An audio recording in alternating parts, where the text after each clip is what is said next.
పెళ్ళి ఎప్పుడు చేసుకుంటావురా? ఉద్యోగం వచ్చిన తర్వాత. ఉద్యోగం ఎప్పుడు వస్తుంది? ఇంటర్వ్యూలో సెలెక్ట్ అయిన తర్వాత. ఇంటర్వ్యూలో ఎప్పుడు సెలెక్ట్ అవుతావో? అది మన చేతుల్లో ఉండదు. ఏమే? నువ్వు ఎంత మంచిగా అన్ని ప్రశ్నలకి సమాధానం చెప్పినా వాళ్ళు సెలెక్ట్ చేయాలనుకుంటేనే చేస్తారు. అయితే ఇంకెప్పుడు చేసుకుంటావు పెళ్ళి? ఉద్యోగం ఉంటే చేసుకుంటా, లేదంటే అట్నే ఉంటా. అట్టంటే ఎట్రా?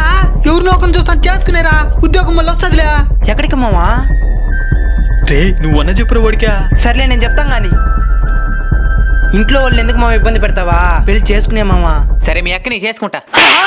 ఉద్యోగం లేకుండా ఎవడు ఇస్తాడు? నేను మా ఇంట్లో వాళ్ళు అనుభవిస్తున్న బాధలే చాలా మచ్చా. కొత్తగా కష్టాన్ని కొని తెచ్చుకోవాలనుకోవడం లేదు.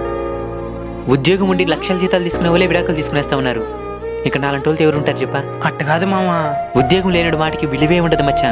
కాదని చేసుకుంటే వచ్చిన అమ్మాయే కాదు, మా అమ్మ నాయన కూడా ఇబ్బంది పడాల్సి వస్తుంది.